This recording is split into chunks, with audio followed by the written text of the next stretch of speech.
నమస్కారం. మీరు చూస్తున్నది సిసిసి డిజిటల్ 230 న్యూస్ బులెటిన్. ఈనాటి వార్తలకు ముందుగా ముఖ్యాంశాలు.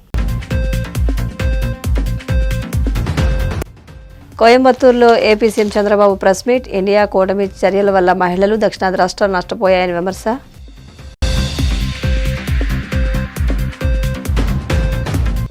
రాయచోటిలో మంత్రి మండిపల్లి ఆధ్వర్యంలో ఘనంగా సీఎం చంద్రబాబు పుట్టినరోజు వేడుకలు. అన్నదానం, రక్తదాన శిబిరాలు, వృద్ధులు, వికలాంగులకు వివిధ సేవా కార్యక్రమాలు.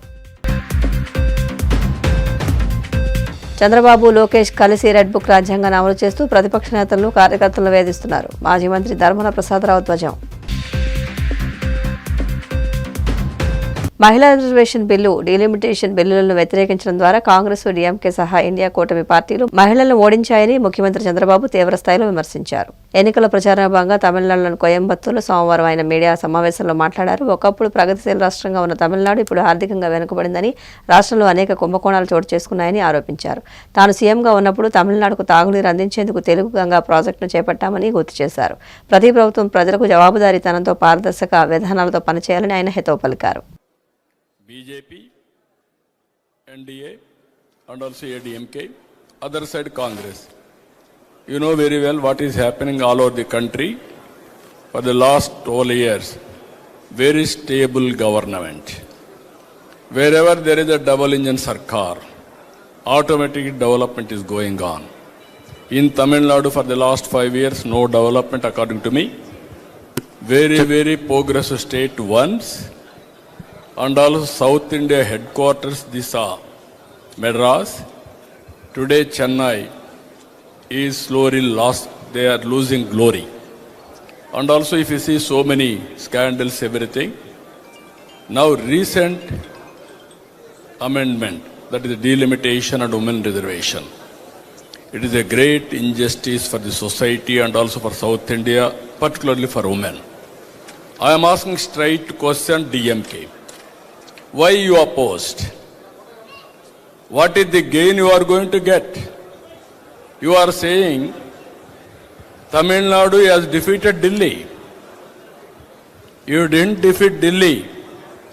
You defeated South Indian share. Now Modi ji and central government has made it very clear, 50% enhancement of seats in all states. Then what is your problem? Among them 33% women reservation. For the last 3 decades, people like me are fighting. 1996, I was the convener for UF. Devagowda introduced the bill. Congress opposed it. After that, Vajpayee tried. Never they supported. After that, Congress brought it. Why you didn't implement at that time? You passed in Rajya Sabha.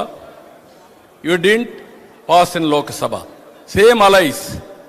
You played game. Now, 2023 you supported. This time, Narendra Modi ji wanted to introduce 2029 elections. Then naturally he has announced 50% enhancement of seats, every state. I am having 25 in Andhra. Now it will become plus 13, 38. Tamil Nadu is having 39. It will become another 20. What is your problem? And also women are going, they are waiting. They are aspiring. Now they are lost opportunity. You have demotivated women folk in the country. While doing all these things you are saying today, you have achieved something great. What you have achieved? It is the defeat for women. You have to understand that 50% of population are women. You have to see their anger on you. It is not an easy task for you. Because we need constitutional amendment. I am asking both Congress Party President and also Tamil Nadu Chief Minister. What is the loss for South India? I requested long back, Amit Shah ji, you have to protect South India proportionate share in parliament. He agreed. They have done. Even 2001, I was responsible for that, Vajpayee period. taking population 1971 population. Annamayya జిల్లా రాయచోటిలోని అన్నా canteen వద్ద మంత్రి మండిపల్లి రామప్రసాద్ రెడ్డి ఆధ్వర్యంలో CM Chandrababu జన్మదిన వేడుకలను ఘనంగా నిర్వహించారు. ఈ సందర్భంగా మంత్రి మాట్లాడుతూ రాష్ట్రంలో సంక్షేమ అభివృద్ధి జరుగుతూ ఉంటే అది చంద్రబాబు కృషేనన్నారు. తెలుగు జాతి రాజకీయాల్లో చంద్రబాబు ఒక చరిత్ర అని చెప్పుకొచ్చారు. నిరంతర రాష్ట్ర అభివృద్ధికి పాటుపడుతున్న ముఖ్యమంత్రి ఆయురారోగ్యాలతో కుటుంబ సభ్యులతో సంతోషంగా ఉండాలని ఆకాంక్షించారు.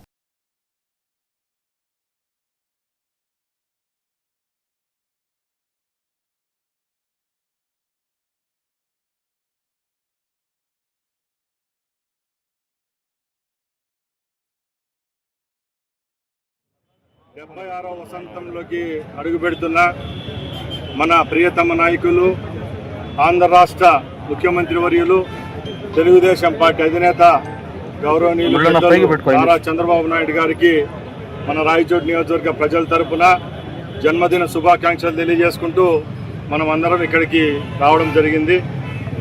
ఆయన సతీమణి ఎప్పుడూ చిరునవ్వుతో ఉండే భువనేశ్వరి గారు, వారి భర్త గౌరవ ముఖ్యమంత్రి చంద్రబాబు నాయుడు గారు 76వ వసంతంలోకి అడుగు పెడుతున్నారని 76 లక్షల రూపాయలు అన్నా క్యాంటీన్లకు విరాళంగా ఇవ్వడం చాలా సంతోషాన్ని ఇచ్చింది. ఎందుకంటే చంద్రబాబు నాయుడు గారు ప్రతి ఒక్క విషయంలో అందరికీ స్ఫూర్తి ప్రదాత. ఎందుకంటే ఆయన మనముడు పుట్టినరోజుకు తిరుమలకు పోయి ప్రతి సంవత్సరం ఎన్టీఆర్ గారి పేరుతో లక్షలాది మంది పేదవారి కోసం పని చేస్తా ఉందో, వాళ్ళకి ఆకలి నింపుతా ఉందో అలాంటి అన్నా క్యాంటీన్ కు ఇక్కడ రాష్ట్ర వ్యాప్తంగా ఇలా పనిచేయడం చాలా సంతోషాన్ని, స్ఫూర్తిదాయకంగా ఉందని తెలియజేసుకుంటూ, ముఖ్యంగా చంద్రబాబు నాయుడు గారు అంటే ఒకటి గుర్తొచ్చేది, ఈ రాష్ట్రాన్ని ఎవరైతే గాడిలో పెట్టగలరో, రాష్ట్రంలో ఉన్న మన బిడ్డల భవిష్యత్తు కోసం పనిచేయగలగరో అలాంటి నాయకుడు చంద్రబాబు నాయుడు గారు. ఆయనకు మనందరి ఆశీర్వాదం ఉండాల. ఈరోజు రాష్ట్రంలో కేవలం సంక్షేమమే కాదు అభివృద్ధి కార్యక్రమాలు జరుగుతూ ఉన్నాయంటే అది చంద్రబాబు నాయుడు గారి కృషి. అందుకే ఈ పుట్టినరోజు పురస్కరించుకొని కోట్లాది మంది తెలుగువారు అలాగే పేదవారి యొక్క ఆకాంక్ష ఒకటే, చంద్రబాబు నాయుడు గారు 100 వసంతాలు ఉండాలి, ఈ ఆంధ్ర రాష్ట్ర ప్రజల కోసం, ఈ ఆంధ్ర రాష్ట్ర కోసం పనిచేయాలని ఆ భగవంతుని మనం అందరం ప్రార్థిస్తూ, మరొక్కసారి తెలుగుదేశం పార్టీ కార్యకర్తల తరపున, మన రాయచోటి నియోజకవర్గ ప్రజల తరపున చంద్రబాబు నాయుడు గారికి జన్మదిన శుభాకాంక్షలు తెలియజేసుకుంటూ సెలవు తీసుకుంటున్నాను. ఆప్కాబ్ చైర్మన్ గండి వీరాంజనేయుల ఆధ్వర్యంలో ఏలూరు జిల్లా భీమడోలు వ్యాప్తంగా సీఎం చంద్రబాబు జన్మదినోత్సవ వేడుకలను ఘనంగా నిర్వహించారు. భీమడోలు టీడీపీ కార్యాలయంలో ఆప్కాబ్ చైర్మన్ గండి, స్థానిక ప్రజాప్రతినిధులు, పార్టీ నాయకులు, కార్యకర్తలతో కలిసి కేక్ కట్ చేశారు. ఈ సందర్భంగా సామాజిక సేవకు ప్రాధాన్యతనిస్తూ 100 మంది మహిళలకు చీరలు పంపిణీ చేశారు. స్థానిక శ్రీ వెంకటేశ్వర స్వామివారి రూపక దేవాలయంలో ప్రత్యేక పూజలు నిర్వహించారు. ముఖ్యమంత్రి చంద్రబాబు ఆయురారోగ్యాలతో దీర్ఘాయుషు పొందాలని పూజలు చేశారు. వేముడోలు సామాజిక ఆరోగ్య కేంద్రంలో ఇన్ పేషెంట్లకు పండ్లు, రొట్టెలను పంపిణీ చేశారు. భావితా పాఠశాలలో చదువుతున్న విభిన్న ప్రతిభావంతులైన విద్యార్థులకు పండ్లు, రొట్టెలు పంపిణీ చేశారు.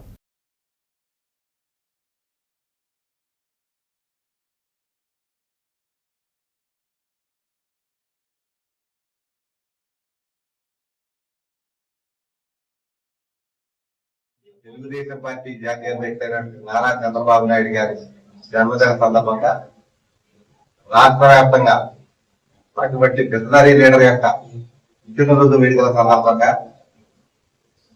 ఆంధ్రప్రదేశే కాదు, తెలంగాణే కాదు, తెలుగు వారు ఎక్కడున్నా సరే మరి చంద్రబాబు నాయుడు గారిని ఒక విజన్ గురించి ఆలోచించే ప్రతి ఒక్కరు కూడా చంద్రబాబు నాయుడు గారికి పుట్టినరోజు శుభాకాంక్షలు తెలుపుతున్నటువంటి సందర్భంలో మరి ఈ రోజు గుంటూరు నియోజకవర్గ తెలుగుదేశం పార్టీ మరియు కూటమి ముఖ్యమంత్రులంతా కూడా మేమంతా కూడా ఉదయం నుంచి ముందుగా మరి రూపక వెంకటేశ్వర స్వామి గుడిలో ఆయన పేరు మీద పూజలు గావించడం, తర్వాత ఆయన యొక్క జన్మదిన కేక్ ని 2-3 చోట్ల కట్ చేయడం, అదే విధంగా మరి ఎవరైతే మహిళా మందు సోదరిమణులు ఎవరైతే అభిమానులు ఉన్నారో వాళ్ళందరికీ కూడా ఒక 100 మందికి చీరలు ఇవ్వడం, అలాగే మరి ఏదైతే వేమడోలో ఉన్నటువంటి పిహెచ్సి సెంటర్ ఉందో అక్కడ ఒక 100-125 మంది ఎవరైతే పేషెంట్లు ఉన్నారో వాళ్ళందరికీ కూడా వన్ కానీ ఒక ఓఆర్ఎస్ కానీ ఫ్రూట్స్ కానీ వాళ్ళందరికీ కూడా ఉంటాం.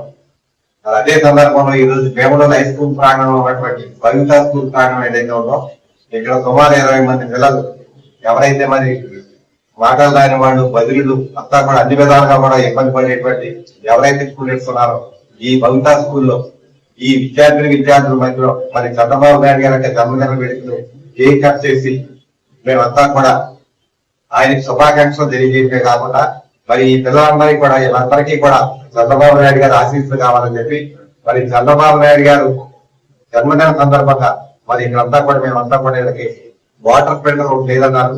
అది 10 నుంచి 15,000 రూపాయలు అవుతుందని చెప్తా ఉన్నారు. ఇక్కడ ఖచ్చితంగా ఒక మంచి వాటర్ ఫిల్టర్ రేపు సాయంత్రానికి ఇక్కడ ఏర్పాటు చేస్తారు. ఆయన గురించి చెప్పాలంటే 28 సంవత్సరాల వయసులో ఎమ్మెల్యే, 30 సంవత్సరాల వయసులో మంత్రి, 44 సంవత్సరాల వయసులో ముఖ్యమంత్రి, ఈ రాష్ట్రానికి 4 దఫాలుగా ముఖ్యమంత్రి చేసినట్టు కాకుండా రాష్ట్రపతుల్ని ప్రధానమంత్రులు కూడా నిర్ణయించేటువంటి రాజకీయ చాణక్యులైనటువంటి చంద్రబాబు నాయుడు గారి నాయకత్వం ఈ రోజు రాష్ట్రం. ఈ స్కూల్లో ఉండి రాజకీయాలు మాట్లాడకూడదు, కానీ ఆయన చేసేటువంటి అభివృద్ధి గురించి చెప్పకపోతే మేము కూడా తప్పు చేసిన వాళ్ళు అవుతాం. అమరావతిని వేళ పరుగులు పెట్టిస్తా ఉన్నాడు, పోలవరాన్ని పరుగులు పెట్టిస్తా ఉన్నాడు. చదువుకునేటువంటి మన పిల్లలందరూ కూడా ఉద్యోగ అవకాశాల కోసం లక్షలాది కోట్ల రూపాయలతో ఈ వేళంతా కూడా సాఫ్ట్వేర్ అవనివ్వండి, పారిశ్రామికవేత్తలు ఫ్యాక్టరీస్ అవనివ్వండి, స్టీల్ ప్లాంట్లు అవనివ్వండి, రాష్ట్రంలో ఉన్నటువంటి చదువుకున్న యువత అందరికీ కూడా ఉద్యోగావకాశాలు కల్పించే విధంగా కూడా అన్ని విధాలుగా కూడా మరి మోదీ గారి ఆశీస్సులతో, పవన్ కళ్యాణ్ గారి సహకారంతో మరి రాష్ట్ర ముఖ్యమంత్రిగా చంద్రబాబు నాయుడు గారు ఈరోజు అన్ని కార్యక్రమాలు చేస్తున్నటువంటి సందర్భంలో రాష్ట్రంలో చంద్రబాబు నేతృత్వంలో కూటమి ప్రభుత్వం వ్యవస్థలను గుప్పెట్లోకి తీసుకుని పౌర హక్కులు హరిస్తోందని మాజీ మంత్రి ధర్మాన ప్రసాదరావు తీవ్రంగా మండిపడ్డారు. శ్రీకాకుళంలోని తన క్యాంపు కార్యాలయంలో జరిగిన మీడియా సమావేశంలో ఆయన మాట్లాడుతూ 40 ఏళ్ల తన రాజకీయ జీవితంలో ఇలాంటి అరాచక పాలనను ఎప్పుడూ చూడలేదని ఆవేదన వ్యక్తం చేశారు. ముఖ్యమంత్రి చంద్రబాబు, ఆయన కుమారుడు లోకేష్ కలిసి రెడ్ బుక్ రాజ్యాంగాన్ని అమలు చేస్తూ ప్రతిపక్ష నేతలను, కార్యకర్తలను వేధిస్తున్నారని ధ్వజమెత్తారు.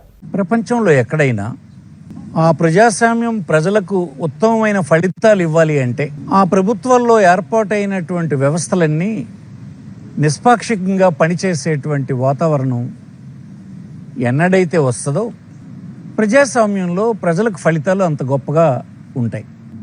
ప్రజాస్వామ్యం నెలకొని కాలం గడుస్తున్న కొలది మరింత ప్రజలకు రకరకాల హక్కులు, స్వేచ్ఛ, భావ ప్రకటన స్వేచ్ఛ, ఇతరత్ర హక్కులు లభించి హాయిగా జీవించేటువంటి వాతావరణం, నిర్భయంగా జీవించే వాతావరణం, తన ఆవేదనని చెప్పుకునేటువంటి వాతావరణం, తను చూసినటువంటి విషయాలు 10 మందికి తెలియజేసేటువంటి స్వేచ్ఛ, ఇవన్నీ మరిన్ని లభిస్తుంటాయి. ఆ రాజ్యాల్లో ఉన్నటువంటి ప్రభుత్వాలకు కూడా అలాంటి చట్టాలని తీసుకొస్తుంటాయి, దాన్ని ప్రజలు హర్షిస్తుంటారు. ఆ విధంగా ప్రజాస్వామ్యంలో వ్యవస్థలన్నీ ముందుకు నడుస్తుంటాయి. అభివృద్ధి చెందినటువంటి మెచ్యూర్ డెమోక్రసీ కలిగినటువంటి దేశాల్లో, రాజ్యాల్లో. నేను చెప్పొచ్చుది ఏంటంటే 80 సంవత్సరాల తర్వాత మన రాష్ట్రంలో వెనక్కి వెళ్తున్నామని అనిపిస్తుంది. పౌరుల హక్కుల్ని హరించేటువంటి కార్యక్రమం, ప్రజాస్వామ్యంలో ప్రతిపక్షం పని చేయకూడదు అనేటువంటి వాతావరణం, ప్రజలకు ఏమీ తెలియనివ్వకూడదు అన్నటువంటి పాలకులు భయభ్రాంతులు చేసి ప్రభుత్వంలో ఉండేటువంటి వ్యవస్థల్ని అధికారంలో ఉన్నటువంటి వారి చేతుల్లోకి లాక్కోవటం, ఆ వ్యవస్థల్ని ఇండిపెండెంట్గా పని చేయనివ్వకపోవడం, ఇదంతా ప్రజాస్వామ్యంలో తిరోగమనమైనటువంటి చర్య. మన రాష్ట్రంలో నేడు ఇదే నాకు కనిపిస్తుంది. అలాంటి ఒక 40 సంవత్సరాల ప్రజా జీవితంలో ఉన్నటువంటి వాడిని ఒక రకమైనటువంటి పబ్లిక్ సర్వెంట్ గానో, కాకపోతే ఒక సోషల్ వర్కర్ గానో, ఒక రాజకీయ పార్టీ కార్యకర్తగానో పనిచేసిన సందర్భాల్లో డిటీరియేట్ అయిపోతున్నది అన్నది నాకు కనిపిస్తుంది. రాను రాను ఇంకా డిటీరియేట్ అయిపోతుందా అన్నట్టు అనిపిస్తుంది. ఈనాడు సాక్షాత్తు ఈ రాష్ట్రంలో ఉండేటువంటి ముఖ్యమంత్రి గారు లేరు, వారి తనయులు మొత్తం పరిపాలన అంతటిని వారిగా ఆపాదించుకొని, ఒక కుటుంబానికి ఆపాదించుకొని, మా వ్యతిరేకులైనటువంటి వాళ్ళందరినీ కూడా మేము ఈ రాష్ట్రంలో వారిని హింసిస్తాము, అల్లరి చేస్తాము, నోరెత్తకుండా చేస్తాము, చివరికి ప్రధాన ప్రతిపక్షంలో పనిచేస్తున్నటువంటి వారందరినీ అల్లరి చేసే కార్యక్రమం చేస్తున్నారు. చీఫ్ మినిస్టర్ కుమారులైనటువంటి లోకేష్ గారు ఆయన నేరుగానే పబ్లిక్ గానే చెప్తున్నారు, రెడ్ బుక్ అనేది పెట్టుకున్నాం, ఆ రెడ్ బుక్ లో ఉన్నటువంటి వారిని అందరినీ వేధిస్తాం, ఇదే మా పరిపాలన తీరంటున్నారు. ఇదే దేశంలో ఇంకొక 29 రాష్ట్రాలు ఉన్నాయి. ఎక్కడైనా ఇలాంటి పరిపాలన ఉందా? మీకు మీరు ప్రశ్నించుకోండి. కనీసం ప్రజాస్వామ్యంలో ఇది తగునా? 80 సంవత్సరాల ప్రజాస్వామ్య వ్యవస్థలో మనం దిగజారిపోతున్నట్టు అనిపించడం లేదా? మీకు వ్యతిరేకులు ఎవరుంటే వాళ్ళు నోరెత్తకూడదా? వారు మాట్లాడకూడదా? ఈ రాజ్యాంగం కల్పించినటువంటి ఏ స్వేచ్ఛ వారికి లేదా? ఇలాంటి భావంతో మీరు ఉన్నట్టుగా మీరే పబ్లిక్ డాస్ మీద చెప్తున్నారు. చర్యలు కూడా ఆ విధంగానే కనిపిస్తున్నాయి. ఇలా అయితే ఏమవుతుందో తెలుసా? కింద పనిచేస్తున్నటువంటి వ్యవస్థలన్నీ తప్పుదారి పట్టేస్తాయని మనం చేస్తున్నాం. ఆ స్వతంత్రత ప్రజలకు భారీ ఎత్తున మీకు తెలుసుకుని తెలియకుని దుర్వినియోగం అయిపోయినటువంటి పరిస్థితి దాపురించింది ఈ రాష్ట్రానికని ఈ సందర్భం మనం చేస్తున్నాం. నిన్న ప్రధాన ప్రతిపక్షానికి చెందినటువంటి జగన్మోహన్ రెడ్డి గారి కార్యాలయంలో చీఫ్ పిఆర్ఓగా పనిచేసిన అతన్ని మీరు వారి కార్యాలయం నిండు నూరేళ్లు ఆయురారోగ్యాలతో ముఖ్యమంత్రి చంద్రబాబు ఉండాలని తాను కోరుకుంటున్నానని ఉపసభాపతి ఉండి ఎమ్మెల్యే కనుమూరి రఘురామకృష్ణరాజు పేర్కొన్నారు. పశ్చిమ గోదావరి జిల్లా ఉండి అన్నా క్యాంటీన్లో ముఖ్యమంత్రి చంద్రబాబు జన్మదినోత్సవాన్ని పురస్కరించుకుని నారా భువనేశ్వరి సహకారంతో ఏర్పాటు చేసిన అన్నదాన కార్యక్రమాన్ని సోమవారం ఆయన ప్రారంభించారు. ఈ సందర్భంగా రఘురామ మాట్లాడుతూ నారా భువనేశ్వరిని స్ఫూర్తిగా తీసుకుని దాతలు అన్నా క్యాంటీన్లో ఒక పూట భోజనం పెట్టేందుకు ముందుకు రావాలని పిలుపునిచ్చారు. రాబోయే రోజుల్లో ఆకివీడులో అన్నా క్యాంటీన్ ప్రారంభించేందుకు చర్యలు తీసుకుంటున్నామని తెలిపారు. విద్యతోనే ఉన్నతి సాధ్యమని మంత్రి నిమ్మల రామానాయుడు అన్నారు. పశ్చిమ గోదావరి జిల్లా ఎలమంచిలి మండలం కొంతేరులోని నిర్వహించిన కార్యక్రమంలో ఆయన పాల్గొని union bank of India CSR నిధులతో సమకూర్చిన 550 సైకిళ్లను విద్యార్థులకు అందజేశారు. మంత్రి నారా చంద్రబాబు నాయుడు గారికి నా హృదయపూర్వక జన్మదిన శుభాకాంక్షలు. ఆయన జన్మదినోత్సవ సందర్భంగా ఈరోజు రాష్ట్రంలోని అన్నా క్యాంటీన్ల అన్నింటిలో కూడా వారి ఈ బర్త్డే సందర్భంగా శ్రీమతి భువనేశ్వర్ గారు మొత్తం అన్ని అన్నా క్యాంటీన్లో కూడా ఈరోజు ఆ ఖర్చు అంతా కూడా వారే భరించి అందరికీ ఈ అన్నదానం చేసే చక్కటి కార్యక్రమం. అన్ని దానాల్లోకెల్లా అన్నదానం చాలా గొప్పది. మనం కూడా ఇక్కడ ఈ ఉండి అన్నా క్యాంటీన్లో ఎప్పటి నుంచో ప్రతిరోజు మధ్యాహ్నం ఎవరో ఒకళ్ళు పుట్టినరోజు కావచ్చు, ఎవరైనా పూర్వీకులు చనిపోతే వారి జన్మదిన సందర్భంగా జయంతి సందర్భంగా కూడా చాలా బాగా మనం చేస్తున్నాం. ప్రభుత్వం మీద భారం తగ్గేలా సాధ్యమైనంత వరకు కొన్ని స్లాట్లు ఇక్కడ నాయకులందరూ కలిసి ఎవరెవరు విదేశాల్లో ఉండేవాళ్ళు కావచ్చు, ఇక్కడ కూడా మరి 400-500 మందికి దాకా మనం రెగ్యులర్గా మనం చేసినప్పుడు కూడా క్యాంటీన్ ఓపెన్ అవ్వక ముందు, అఫీషియల్గా ఓపెన్ అవ్వక ముందు కూడా మనం 400-500 మందికి ప్రతిరోజు 2 నెలల పాటు ఓపెన్ చేసే వరకు ఆ కార్యక్రమం జరిగింది. అలాగే ప్రభుత్వం చేపట్టినప్పటికీ కూడా కొన్ని రోజులు వీలైతే అన్ని రోజులు లంచ్ మధ్యాహ్నం భోజనం వరకు అన్ని రోజులు కూడా ప్రజల సహకారంతో చేస్తే ప్రభుత్వానికి కూడా కొంత బర్డెన్ తగ్గుతుంది. ఎంతోమందికి మేము ఒక మంచి పని చేసాం అనే ఒక చక్కటి మంచి పని చేసే అవకాశం, ఆ సంతృప్తి ఆత్మతృప్తి కూడా ఉంటుంది. సో కాబట్టి మన నియోజకవర్గంలో కుదిరితే ప్రతిరోజు గతంలో లాగానే ఎవరో ఒక దాత సహకారంతో మనం మధ్యాహ్నం ఈ భోజనం కార్యక్రమం చేద్దాం. ఉదయం టిఫిన్, సాయంత్రం భోజనం ప్రభుత్వం నిర్వహిస్తుంది. సో మనం కూడా అందులో భాగస్వాములు అవుదాం. ఈరోజు భువనేశ్వర్ గారు చేసిన పనిని స్ఫూర్తిగా తీసుకుని మనం అలా ఏ ఊరికి ఆ ఊరు ఈ రకంగా చేసుకుంటే చాలా చక్కగా ఉంటుంది. మరిన్ని అన్నా క్యాంటీన్లు కూడా ప్రారంభించడానికి ప్రభుత్వం ముందుకు వచ్చే అవకాశం కూడా ఉంటుంది. త్వరలో నెక్స్ట్ ఫేజ్లో మనం ఆకివీడులో కూడా అన్నా క్యాంటీన్ ప్రారంభించడానికి మనం అన్ని చర్యలు తీసుకోబోతున్నాం. నారాయణ గారితో మాట్లాడటం జరిగింది. మరొకసారి నిండు నూరేళ్లు చంద్రబాబు నాయుడు గారు సంపూర్ణ ఆయురారోగ్యాలతో ఉండాలి, రాష్ట్రం మరింత పురోగతి చెందాలి అని మనస్ఫూర్తిగా కోరుతున్నాం. ఈ సందర్భంగా మంత్రి మాట్లాడుతూ రాష్ట్రంలో ఆర్థిక ఇబ్బందులు ఉన్నప్పటికీ చంద్రబాబు, పవన్ కళ్యాణ్, మోదీల కలయికతో అభివృద్ధి సంక్షేమం అందిస్తున్నామని అన్నారు. కూటమి ప్రభుత్వం నిరంతర పాలనలోనే ఉద్యోగ ఉపాధి అవకాశాలు పెద్ద ఎత్తున వస్తాయన్నారు. 5 ఏళ్లలో 20 లక్షల ఉద్యోగాల కల్పన దిశగా కూటమి ప్రభుత్వం పనిచేస్తుందని పేర్కొన్నారు.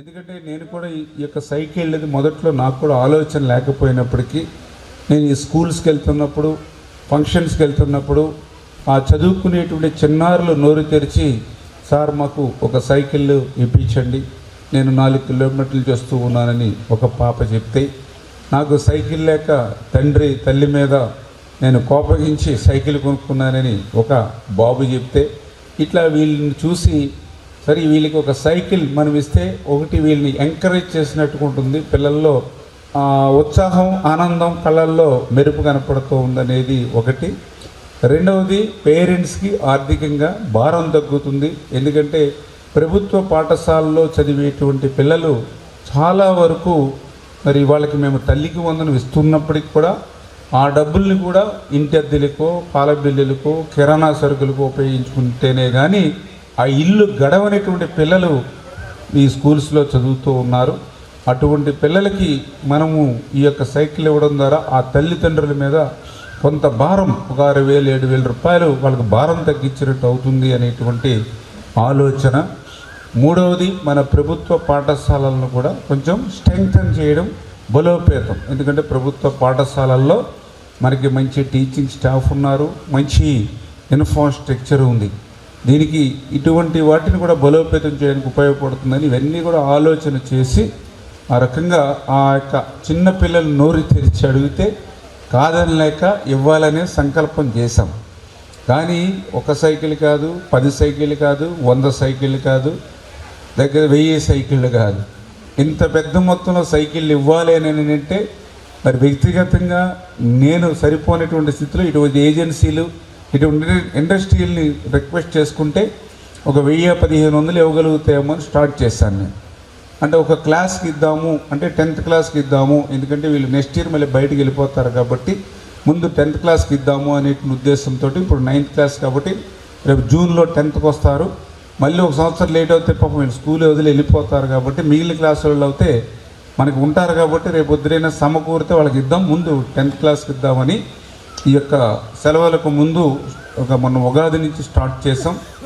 స్టార్ట్ చేసి ఆ యొక్క 10th క్లాస్ పిల్లలకి, అంటే ఇప్పుడు 9th క్లాస్ రేపు 10th క్లాస్కి వచ్చే పిల్లలకి ఇస్తూ ఉంటే ఆ పిల్లల్లో ఆనందం చూస్తూ ఉంటే చాలా సంతోషం వేసింది.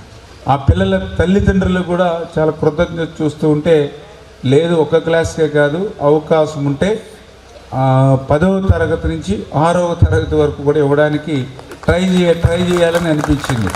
అందుకనే నేను ఇంకా మళ్ళీ ఏజెన్సీని తిరగకుండానే దగ్గర 20-25 కోట్ల రూపాయలు శంకుస్థాపన చేసుకెళ్ళాం. అంటే ఇంత పెద్ద ఎత్తున నిరంతరం మీకోసం శ్రమిస్తూ అభివృద్ధి చేస్తూనే ఇంకొక పక్కన సంక్షేమం కూడా మీ అందరికీ కూడా 4,000, 6,000, 10,000, 15,000 పింఛన్ అందిస్తూ, ఎంతమంది పిల్లలు ఉంటే అంతమందికి తల్లికి వందనం కింద వాళ్ళకి 15,000 రూపాయలు అందజేస్తూ, రాజకీయాలకు సంబంధం లేనప్పుడు 2005లో పెట్టి ఆ రోజు నుంచి ఈ రోజు వరకు నాకు అవకాశం ఉన్నంత వరకు కార్యక్రమాలు చేసుకుంటూ ముందుకెళ్తున్నటువంటి పరిస్థితి. వార్తలు ముగించే ముందు ముఖ్యాంశాలు మరొకసారి. కోయంబత్తూరులో AP CM Chandrababu press meet. India కూటమి చర్యల వల్ల మహిళలు దక్షిణాది రాష్ట్రాలు నష్టపోయాయని విమర్శ.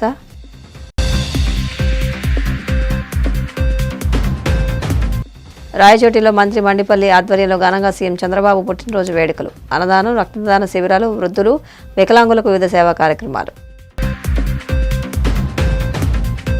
చంద్రబాబు, లోకేష్ కలిసి రెడ్ బుక్ రాజ్యాంగాన్ని అమలు చేస్తూ ప్రతిపక్ష నేతలను, కార్యకర్తలను వేధిస్తున్నారు. మాజీ మంత్రి ధర్మన ప్రసాదరావు ధ్వజం.